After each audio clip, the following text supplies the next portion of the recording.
প্রিয় শিক্ষার্থীরা এবং প্রিয় অভিভাবকবৃন্দ, আশা করি আপনারা ভালো আছেন। একটা ছোট্ট বিষয় নিয়ে আপনাদের সাথে সহভাগিতা করতে চাচ্ছি, এই জন্যই আসলে এই ভিডিওটি করা। আশা করি ভিডিওটি শুরু থেকে শেষ পর্যন্ত দেখবেন। কলেজ অ্যাডমিশন শুরু হচ্ছে।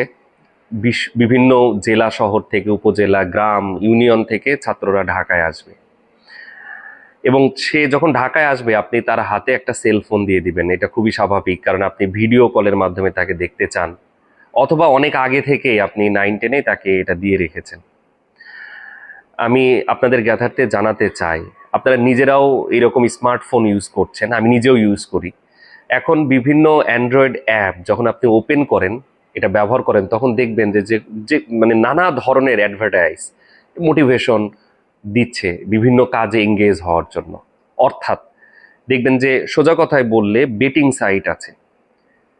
এইগুলো একটা স্টুডেন্টকে প্ররোচনা দেয়। আপনি ঢাকায় পাঠাচ্ছেন, তাকে আপনি যে টাকা দিচ্ছেন, সে ফিল করে যে বাবা কষ্ট করে টাকা দিচ্ছে, সে চিন্তা করে আমি যদি একটু ইনকাম করতে পারতাম। ভুলবশত বা বিভিন্ন প্রলোভনে পড়ে এই জায়গাগুলোয় সে এঙ্গেজ হচ্ছে। সো মোবাইল ফোন এই ব্যবহারটা সম্পর্কে তাকে অবশ্যই সচেতন করবেন ঢাকায় পাঠানোর আগে।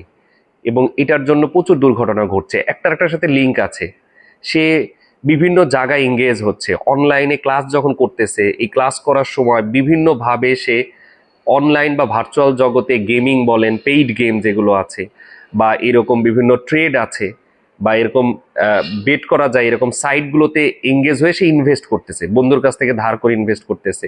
সায়েন্সের স্টুডেন্ট সেইগুলোতে বেশি সময় দিতে গিয়ে পড়াশোনা ঠিক মতো করছে না, স্কুল বা কলেজে সে রেগুলার আসছে না, যার ফলে একটা বিশাল কমপ্লেক্সিটি তৈরি হচ্ছে। 6 মাস 1 বছর পর সে তখন দেখছে যে সে তার বন্ধুর কাছে, তার আত্মীয় স্বজনের কাছে লোন নিয়ে সে এখন ঋণী হয়ে গেছে।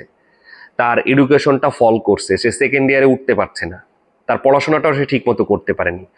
অপরন্তু সে একটা বিশাল পরিমাণ টাকা ধরা খাইছে, প্যারেন্টসের কাছে অনেক কিছু বলতে পারছে না, বন্ধুর কাছেও সে বলতে পারছে না। তখন তার জন্য মনে হচ্ছে চারিদিক বন্ধ হয়ে গেছে, যেহেতু শেয়ার করার মতো না বিষয়গুলো।